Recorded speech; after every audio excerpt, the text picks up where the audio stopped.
to practical. Tactical Navy SEALs.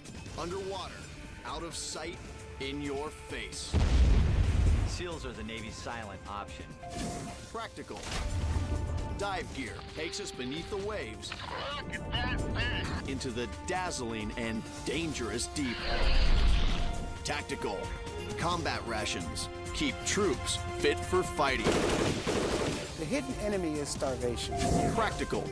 High-performance foods take today's outdoor adventurers to the limit. Tactical. Robots. Man-made machines probe and fight on the modern battlefield. The robot saved my life. It's really worth its weight in gold. Practical. Intelligent machines programmed to explore distant planets and designed to become high-tech friends. Tactical to practical. Developed for tactical advantage. Declassified for practical use.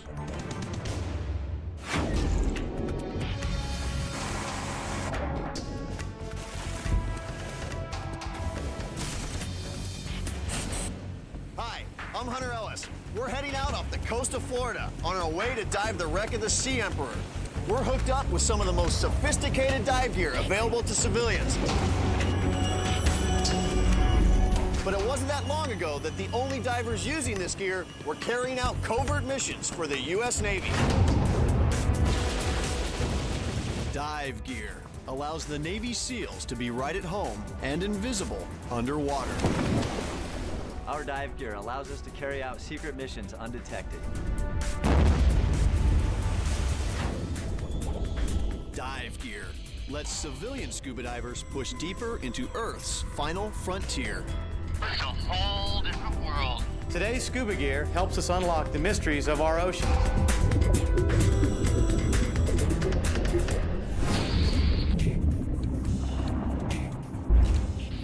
Civilian scuba divers are pushing the edge of human limits underwater, exploring the deepest caves and the largest icebergs in an unforgiving and mostly unexplored universe.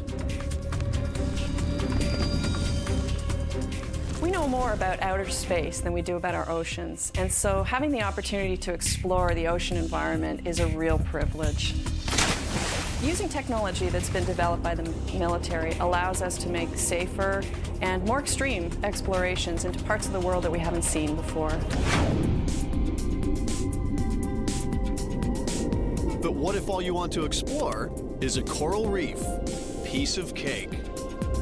Snuba is just the ticket for the less adventurous civilian explorer. A compressed air tank on the surface feeds air through a hose into a regulator, just like scuba. No certification required. At many tropical resorts, for about $100, anyone from 8 to 88 can have a near scuba experience.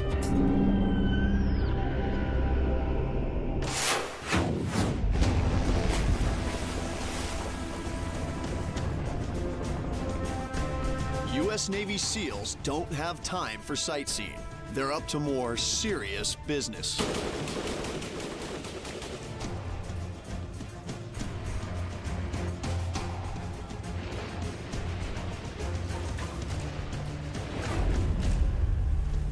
The Navy SEALs don't work in a warm, comfortable office. No way. Their primary element is down there. SEALs. The name comes from the places they go. Sea, air, land. These are the elite operatives of the U.S. Navy, armed to the teeth and trained for covert missions. And our emphasis is on Navy deployment. We end up using the water to get to where we need to go, and it's a great way to go because we can be stealthy. A lot of people see the really cool looking stuff.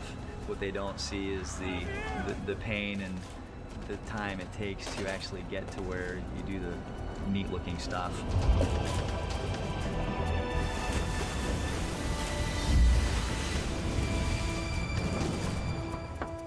From its earliest days, the Navy wanted a killer force capable of operating underwater. Technology, though, was running behind desire.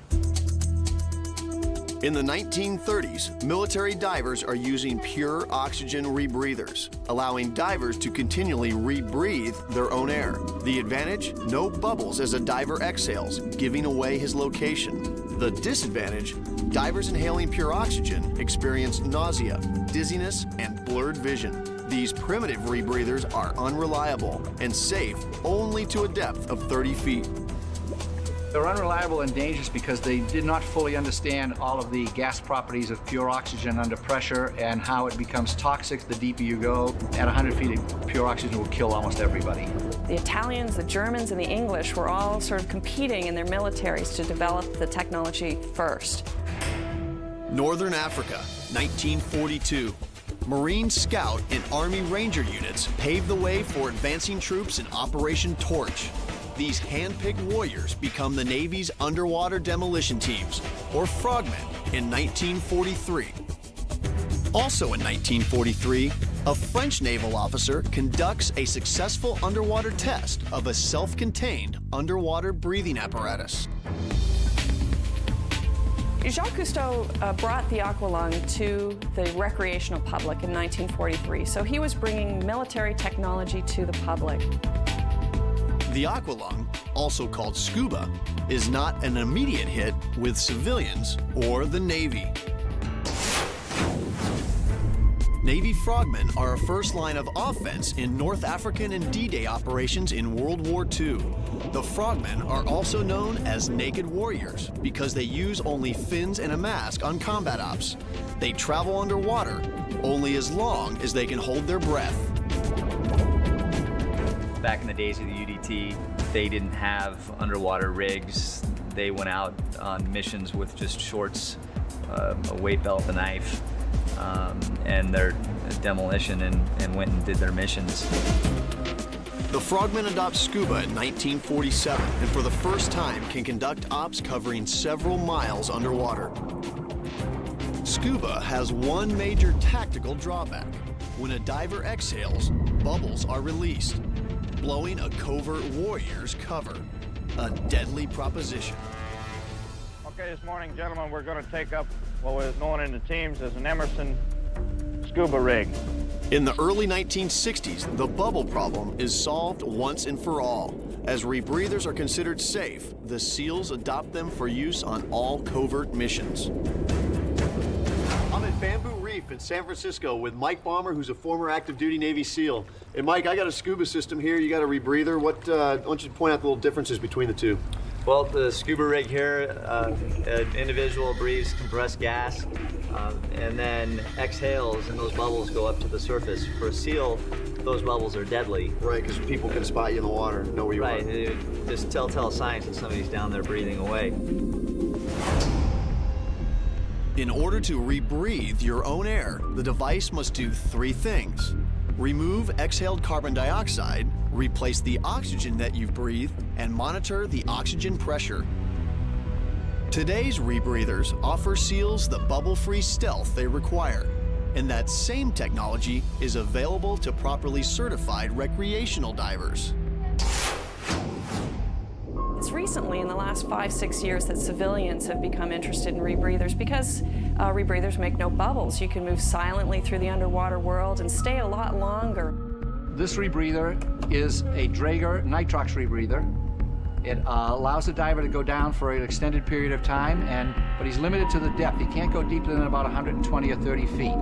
This rebreather is a trimix rebreather. This is what allows a diver to go deeper and stay longer. It's what allows cave divers to penetrate and do long distances in the caves and stay 6 or 8 hours. It allows divers to dive deep wrecks into 200 and 300 and 400 feet of water and be safe. 70 feet below us is the Sea Emperor. She sunk to her watery grave in the early 80s. And today, I'm gonna explore with Jeff Toro from the South Florida Dive Headquarters. On this dive, I'll be using oxygen-enriched air, which has less nitrogen than regular air tanks. I'll be able to stay underwater longer with less risk of decompression sickness, also called the bends. The Navy developed mixed gases many years ago to help them go to the deepest parts of the ocean. Now we've transferred that technology over to the recreational industry, and we're using the oxygen-enriched air blend to allow us to stay longer and actually be safer. Gives us more time to have fun. That's what it's all about. All right. We'll be using two very practical civilian dive tools on our dive. The OTS underwater communication system, allowing us to talk underwater, and the Decor dive scooter. The question is, what are we going to find?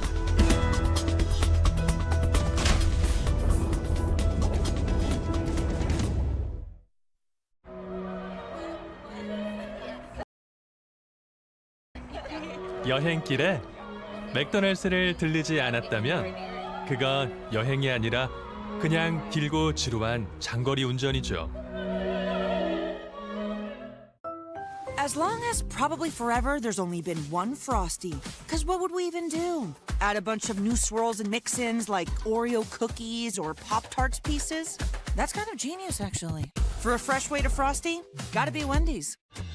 At Everhome Suites, we're your whenever home. Whenever your new project takes you away, whenever life gets tricky, whenever you need to be there for someone, whenever you need a place that's kinda like home. Apartment-style suites, fully equipped kitchens, on-site laundry, lobby marketplace, 24-hour fitness center.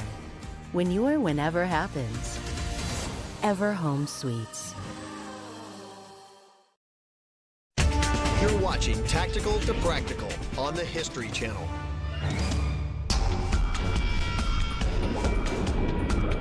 Dive gear, making Navy SEALs an elite strike force. They lurk underwater, waiting to pounce.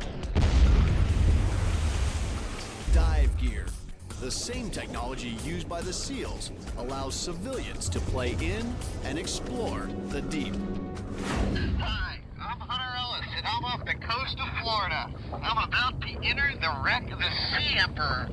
Today I brought some practical toys with me. The Decor scooter and the OTS underwater communication system. Let's go check it out. Check it out over there. I'll tell you, this technology, being able to talk underwater, is unbelievable. Yeah, that's great, isn't it? Oh, look at the fish right behind over there. Talking underwater hasn't always been this easy. Its roots lie with the old Navy hard hat divers of the 1940s. A wire runs from the diver's helmet to the surface, limiting mobility. In the 1960s, wireless communication is possible using the same technology employed by submarines to speak to one another and to surface ships. Hey, Hunter, how's your bottom time doing? Doing good. I got 30 minutes. Today, underwater comms are nearly as clear as a phone line, though the SEALs employ a slightly less sophisticated system. We just use hand signals because it's quiet. We don't transmit any noise. I prefer to be a little more vocal underwater. Look at that fish. That is so cool. Check out the size of that baby. That's one good-looking eel.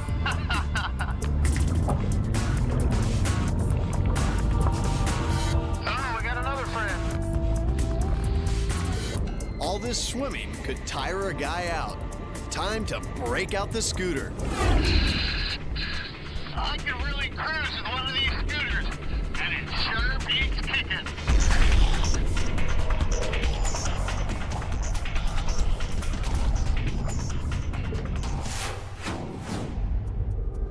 The Navy SEALs have their own tactical underwater transportation for covert missions. It's called the SEAL Delivery Vehicle. The SEAL Delivery Vehicle, in a very basic sense, is a mini sub. SEALs sit in it, expose the elements, and it's utilized in situations where you can't just kick out to your objective. A tactical development in the mid-1960s, the SEAL Delivery Vehicle is designed to move special forces greater distances, while allowing more equipment and explosives to be taken on missions. One problem: since the divers aren't swimming, they become cold, a practical problem in a tactical environment. The future has now arrived in the Advanced SEAL Delivery Vehicle. Typically deployed off submarines, 8 SEALs and their gear are better protected from the elements and transported up to 125 miles on underwater missions. Civilian divers recognize a good thing when they see it, and zooming around underwater is a good thing. They started out with these very large and very heavy units. They were pretty bulky, they were expensive to use. Then the recreational community kind of with plastics and a lot of the new technology that came out, it made something a little bit more compact, a little more lightweight and user-friendly. That beat's kicking, huh, Hunter? This thing is awesome. How does it handle? Does it handle like your F-18? That's incredible.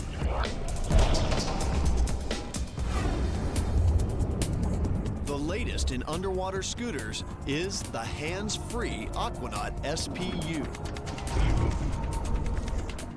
It mounts on the bottom of the air tanks on your back. You steer by leaning your body to one side or the other.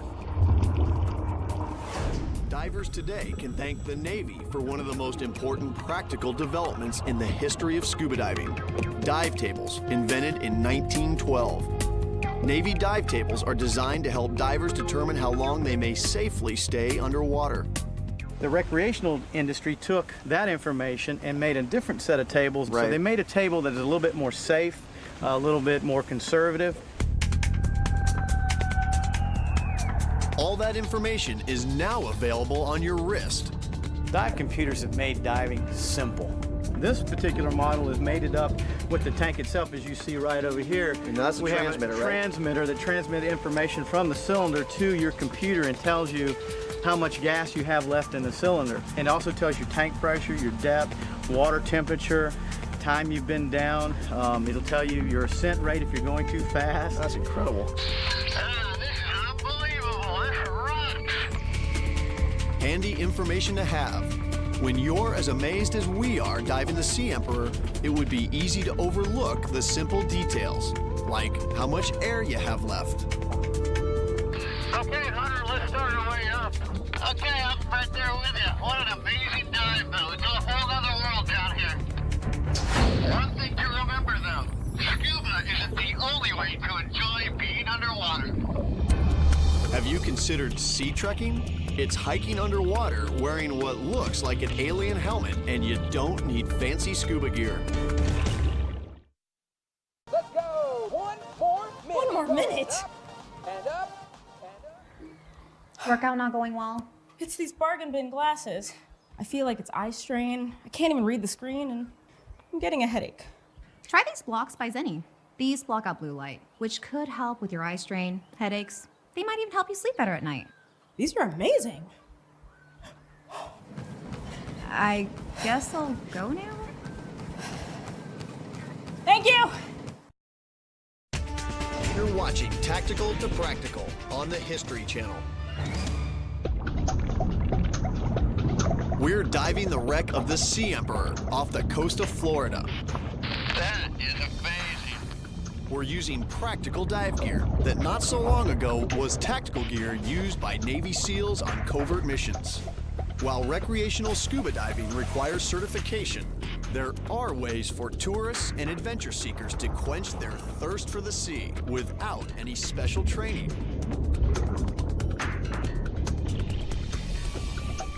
If you can walk, you can sea trek, and all you need is a bathing suit.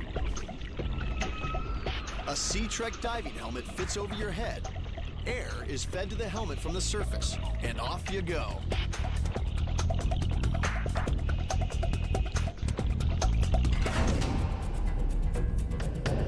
Dive gear.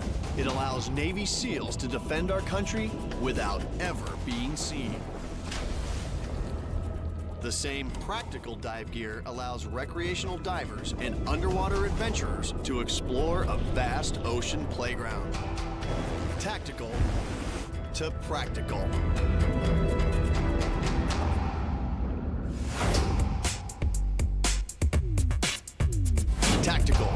High-tech food, fueling the front lines. An army marches on its stomach.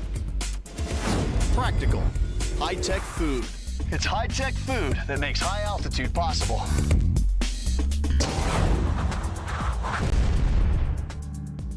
Performance under extreme conditions.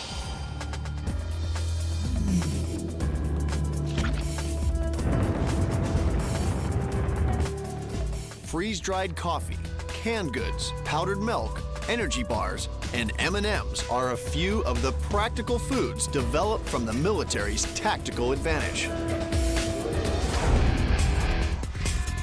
Going vertical, it's about weight, it's about energy, and up here, you need all the firepower you can get.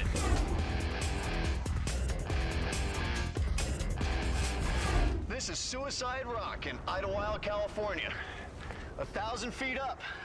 Fatigue is the enemy.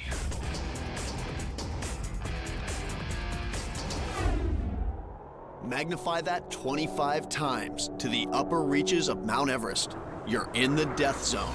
The body wastes away as much as a pound a day. You'll need 6,000 to 12,000 calories just to survive. We're losing energy because we're burning more calories than we can possibly take in. The body really is not sending blood out to the extremities, to the legs, to the arms, to the muscles. It's trying to keep the core body, the heart, the lungs, and the brain with oxygen. It's high-tech food to the rescue. And the menu? Cooked up by the military. Today's soldier carries over 100 pounds on his back. He moves as much as 30 miles in a single day. He's got to be fit, and he's got to be fired up. The hidden enemy is starvation. And essentially, when people start thinking about wanting to eat, you start getting a little lackadaisical, safety procedures start to fall off. And so that's why it's so important to ensure that when troops are fed, that they're fed well. But feeding an army at war is a challenge of major proportions. 1775, the U.S. Army's first attempts at combat feeding are definitely low-tech. Livestock travels with the men and fresh food spoils quickly. Across the ocean, in France, Napoleon has the same problem. He was losing more troops to malnutrition and food poisoning than he was by entering battle with his adversary. Napoleon offers a cash reward to anyone who can figure out how to keep food from rotting on the battlefield. 1795, a French chef named Nicolas Appert experiments by boiling food in sealed glass jars and pioneers the basis of modern canning. It's an invention that doesn't just transform war, it revolutionizes the way we eat and live.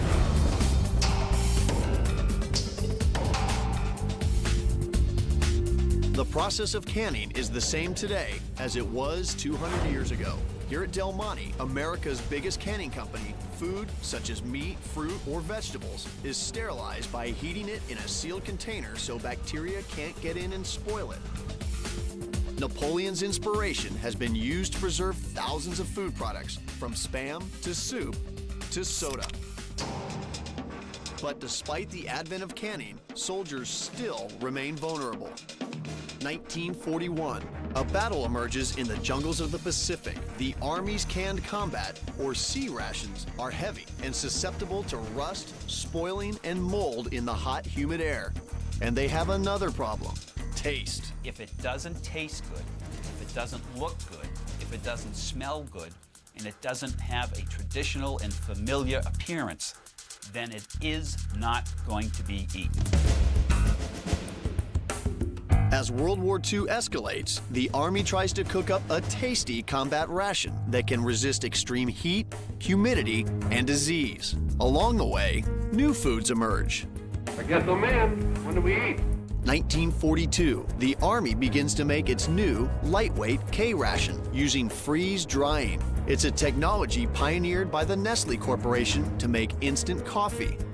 The basic idea? Freeze the food, remove the water to save weight, and add it back when you're ready to eat it. Freeze drying stops the growth of bacteria, but there's one drawback. Taste and texture often fall short. Historically, on the mountains, we always used freeze-dry food. It was lightweight, and you carry it up. And we found that they weren't that palatable. But one military-inspired food is a surefire winner, becoming a favorite snack for GIs and civilians alike. During World War II in the Pacific Theater, the warfighters were asking for some form of chocolate that would melt in their mouth, not in the sand. So M&M decided to come up with a pan-coated chocolate disc, which is basically the way one could describe it. New challenges continue to put food technology on the fast track. Godspeed, John Glenn. 1961, the space race is on. The need to create lightweight, durable, and tasty meals for space travel inspires a breakthrough at the Army's newly created test lab in Natick, Massachusetts. The Army took a look at the performance or lack thereof of the meal combat individually, particularly the can, and decided we need to come up with a better primary container. So as a result of that, Natick pioneered the development of the retort pouch, which basically has nothing, there is no material in that pouch that will rust or corrode, and that flexible pouch is with us today. Army scientists at Natick used the pouch to create the MRE, or the meal ready to eat. It's the first combat meal light on weight and heavy on nutrition.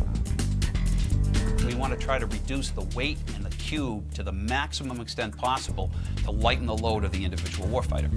Think of the retort as a flexible can. Here at the Warnick Company, America's biggest supplier of MREs, a layered foil and plastic pouch is filled with pre-cooked food and sealed.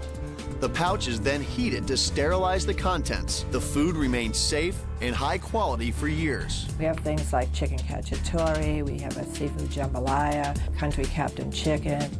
It really helps with morale. I'm here with U.S. Navy SEAL Jeff Bramstead. And Jeff, you guys in the teams are very familiar with the MREs. Why don't you give us a little detail on them? You know, these have come to the point to where some of the guys, I've heard stories of, you know, guys going, yeah, honey, I'll cook you dinner. Eating a ration today would be like eating in a 4-star gourmet restaurant. Modern tactical warfare requires state-of-the-art combat rations to feed the warfighter in intense and highly mobile combat operations. Out here, you need state-of-the-art fuel for adventure so extreme, it comes with a warning label. Yeah! Bob Hoffman knows about extreme danger. The mountaineer and former Air Force mechanic has climbed the highest mountains across 7 continents, including 2 summits of Mount Everest. At 25,000 feet above sea level, high-tech food makes the difference between life and death. In a desperate situation, I've been on a mountain where I've come in after the summit in a raging storm, totally exhausted, and there was no way I was going to be able to cook. A climber, starving and exposed at high altitude. If he doesn't eat quickly, he could die. Bob has to find a way to get some nutrition, and MRE is his only hope.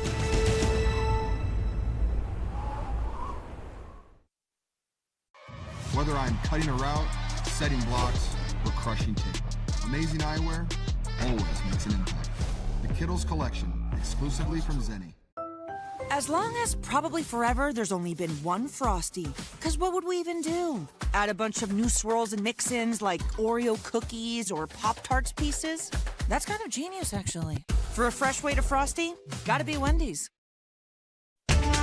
You're watching Tactical to Practical on the History Channel.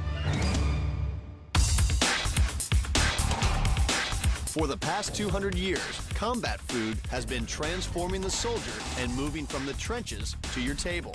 High-tech food is making us high performance. The result?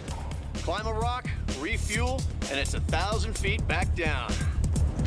And sometimes, high-performance food heads off disaster. 1992.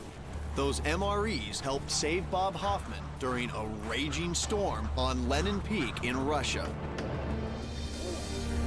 I took an MRE and then stuck it on my stomach inside my sleeping bag and was able to warm it up to body temperature and eat it so I could eat where I wouldn't have been able to eat before. The Army is leading the charge in future foods that will fire up the soldier, the astronaut, and the athlete. Military scientists are developing pills and transdermal patches that will provide full-scale nutrients to soldiers who might not have access to a real meal. It could also be used by workers in high-stress jobs like firefighting, oil rigging, and trauma surgery. The intent would be to sharpen to the utmost levels possible cognitive and physical performance, so that warfighter in a urban terrain, for example, is able to think clearly and make the right decision the first time, or move a microsecond sooner from a sniper. After 2 centuries of field testing, high-tech food is giving troops the tactical edge on the battlefield. U.S. troops are eating well under extreme pressure. And on the practical side, civilians are using high-tech food to reach new heights. High-tech food, tactical to practical.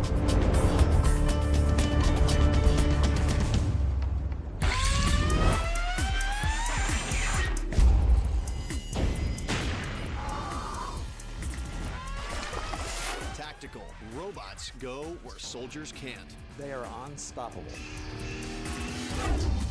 Practical. Will robots become our new best friends? A robotic pet is going to be the best pet ever.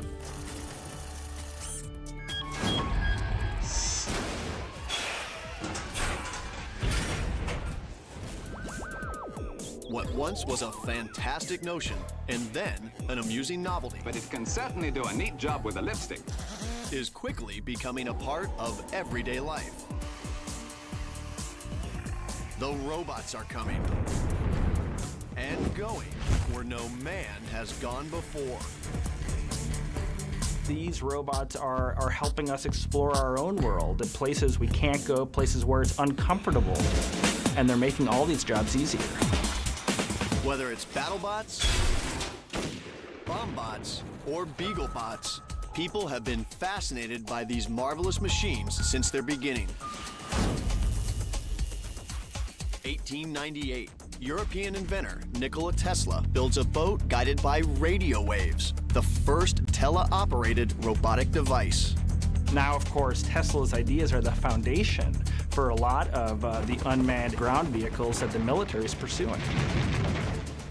Some of these military robots are already on active duty in hotspots around the world. A key battlefield use of robots is during the Persian Gulf War by the U.S. Navy.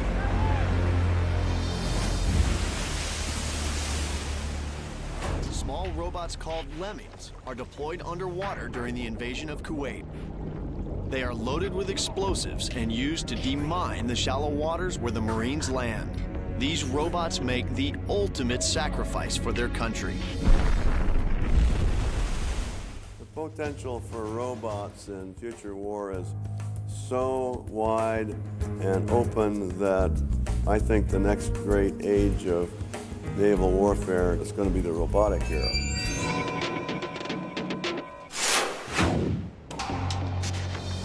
(1913).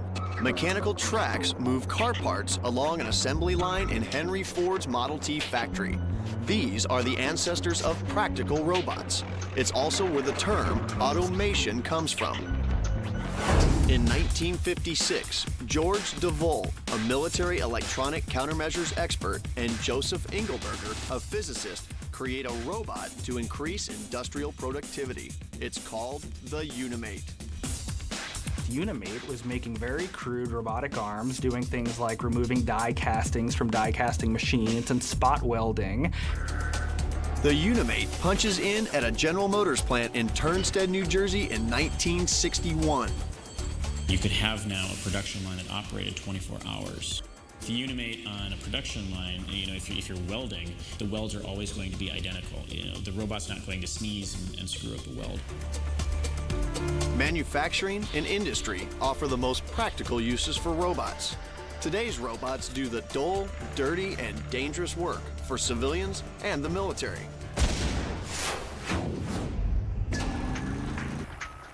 The latest Army robots are actively patrolling on bases around the world. and are deployed in cave-clearing operations in Afghanistan. We don't want humans in harm's way. Also, it's thought that maintaining a more automated force will be cheaper, and that's a big consideration. So the whole military is moving to this autonomous model. Here you go, boy. iRobot, the company that makes one of the cave-clearing robots, also makes the Roomba, an autonomous vacuum cleaner. It's one of the latest personal robots that are designed to help around the house. And you might as well toss the lawnmower too. RoboMow will cut your grass on autopilot. A below-ground wire forms a virtual fence for the RoboMower, keeping it in the area you want to cut. Robots have come a long way since Nikola Tesla's robot boat. Check out my new buddy, Spike, or what Sony calls Aibo. He's my new robot dog. Attack! Go get him! Aibo's more than just a pooch. He's a high-tech watchdog. With the latest computer software, you can have Aibo email you pictures of your house when you're away. Fetch! Yeah, hi to you too. Go fetch! Go get it! No? Well, I guess you can't teach a new dog old tricks. Aibo is one of the first commercially available companion robots. Electronic companies in the US and Japan are already developing the next generation of robotic friends. The dream of robots as companions is to make a humanoid robot, to make something that can walk and talk and move just like a human.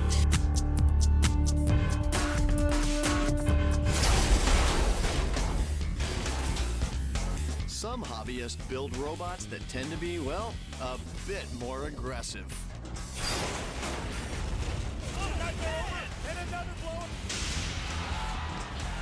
You've probably seen the BattleBots on TV. They smash, they flip, they destroy everything in their path. Meet Nightmare. You definitely don't want to mess with this guy. I wanted to build a robot that would absolutely obliterate its opponents, and so I came up with this idea of the vertical spinning disc. It actually is capable of tossing a 220-pound robot about 5 feet in the air. Combining off-the-shelf robot technology with off-the-wall power tool technology, these BattleBot builders make metal-munching monsters that mangle and mutilate each other. These things are downright hostile. I'm feeling pretty hostile right now. I'm taking no prisoners, and I'm gonna kick some robots' butt. Let's do it. There we go.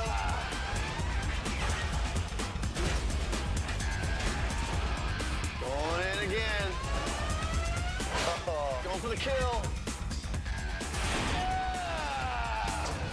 Wow, this robot could sure use a medic. And out on the battlefield, robots are now being developed to be portable MASH units. These triage robots will be sent out to injured soldiers to deliver medicine and treatment, and allow doctors to make diagnoses through mounted video cameras. These robots are saving lives at home, too. They are invaluable to local police in hostage situations and in defusing bombs.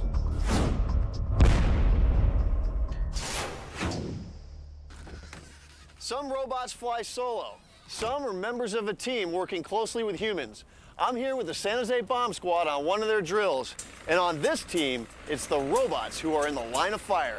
They're tough little critters. It could take an explosive device, and even if it was blowing up, the parts can be replaced fairly quickly, unlike a human being that can't be replaced at all.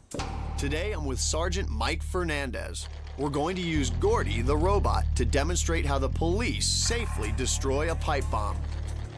Gordy has an arsenal of devices used to detonate explosives.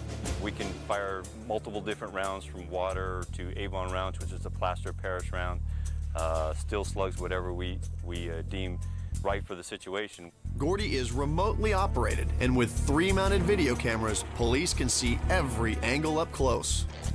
That looks like a pipe bomb. Okay, I'm gonna go to safety, and now we're gonna detonate our pipe bomb.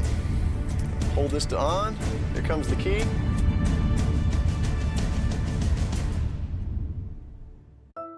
As long as probably forever there's only been one Frosty. Cause what would we even do? Add a bunch of new swirls and mix-ins like Oreo cookies or Pop-Tarts pieces? That's kind of genius, actually. For a fresh way to Frosty, gotta be Wendy's. You're watching Tactical to Practical on the History Channel.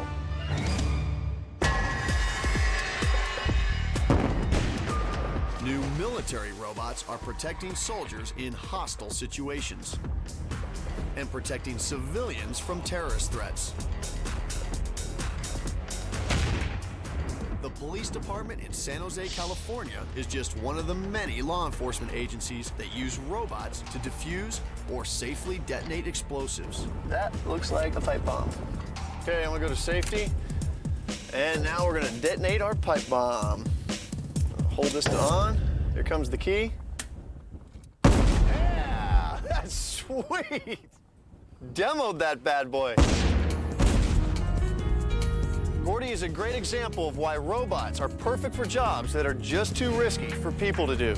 If the robot saved my life or one of my crews, then the robot is really worth its weight in gold. The military has been using robots for decades in places that are not so human-friendly. Cutting-edge technology is what makes these robots go. There's even a robot Humvee prowling the battlefield. I think you'll see a much improved role in robots in the modern tactical warfare. Big advantage is they can see further than humans do, they can act a lot quicker, and the biggest advantage is that they're replaceable. The MDARS, or Mobile Detection, Assessment, and Response System, is a fully functional all-terrain vehicle. It also deploys a second robot for maneuvers in tighter spaces. Robots come in all sizes too. At UC Berkeley, the U.S. Army is funding research into developing RoboFly, the smallest robot ever. It will be able to spy on enemies in the most inconspicuous ways. Around the world, And liftoff. and beyond it too, Mars Pathfinder. robots are there. They extend our vision and our presence to places that have been beyond our reach, with one ultimate goal. The holy grail of planetary robotics is to find life on other planets.